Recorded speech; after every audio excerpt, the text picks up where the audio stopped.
না না, আমার কোনো স্ট্যান্ডই নেই। আমার নাম অনেকবার ওখানে এসেছে। প্রথমত এটা এআই দিয়ে আইপ্যাক বানানো কি এটাও তো দেখতে হবে। এআই দিয়ে তো সবকিছু বানানো যায়, কিন্তু সেখানে মধ্যপ্রদেশের মুখ্যমন্ত্রী, আমার কথা ছেড়ে দেন, মধ্যপ্রদেশের মুখ্যমন্ত্রীর কথা বলা হয়েছে, একবার পিএম এর কথা বলা হয়েছে। এই গুরুতর অভিযোগ। হুমায়ুন কবির কি করবেন জানি না। ওনার এটা সেন্ট্রাল ফরেন্সিক ল্যাবে তদন্ত এবং সিবিআই তদন্ত দাবি করা উচিত। মধ্যপ্রদেশ সরকারেরও উচিত এটা স্পেশাল ইনভেস্টিগেশন দেওয়া, এবং এই আইপ্যাকে যারা এগুলো কারবারটা করেছেন বা এআই দিয়ে বানিয়েছেন, এআই কিনা দেখা দরকার আছে। ভালো হয়েছে, রাজ্য সরকার এটাকে সিবিআইতে রিকমেন্ড করুন। সিবিআই যদি মনে করে এখানে মানি ট্রেল হয়েছে, তাহলে ইডিকে তারা ইডিকে হ্যান্ড ওভার করবে। তৃণমূলকে তো প্রসিডিওর জানতে হবে, সরাসরি ইডিকে দিতে পারে না রাজ্য সরকার। রাজ্য সরকার রেকমেন্ড করতে পারে ভারত সরকারকে ফর সিবিআই। সিবিআই যদি দেখে সেখানে, প্রথমত এটা এআই কিনা সেটা তো সেন্ট্রাল ফরেন্সিক ল্যাব থেকে দেখতে হবে। এবার আমার কোনো মন্তব্য নেই। এটা মমতা ব্যানার্জির বি টিম হুমায়ুন কবিরের লড়াই বাবরি মসজিদ নিয়ে।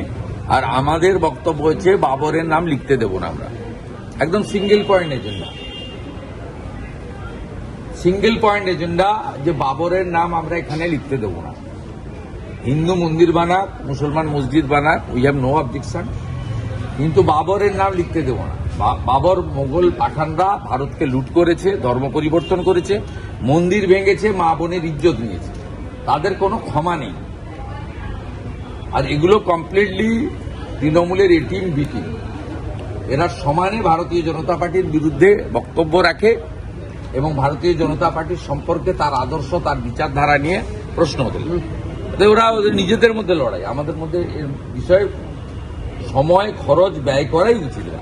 আলু চাষিদের বিষয়ে আপনি একটা এক্স হ্যান্ডেলে পোস্ট করেছেন যে আলু ভয়ঙ্কর কষ্টে আছে, ভয়ঙ্কর কষ্টে আছে।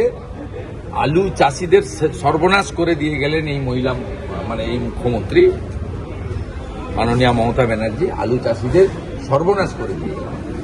মমতা ব্যানার্জি বলছেন, আমরা কথা দিতে পারি বিজেপি এলে আলু চাষিদের এই দুর্দশার সামনে পড়তে হবে না।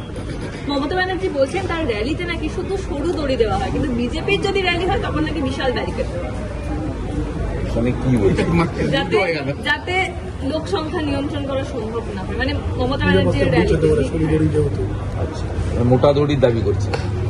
পাঠিয়ে দেবেন? না, আমি কেন পাঠাতে যাব? উনি কখনো বলছেন আমার কাছ থেকে সব কেড়ে নিয়েছে, আবার কখনো বলছে ওই অ্যাডভোকেটকে আমার সিআইডি গ্রেপ্তার করবে। উনি নিজেই তো পরস্পর বিরোধী কথা বলছেন। যদি ওনার মোটা দড়ির দাবি থাকে তাহলে মনোজ আগরওয়ালের কাছে আবেদন করুন, তিনি যাতে ডিজিপিকে এবং সিপিকে বলেন যে সরু দড়ির পরিবর্তে মোটা দড়ি দিতে। তবে আমাদের কোনো দড়ি লাগে না।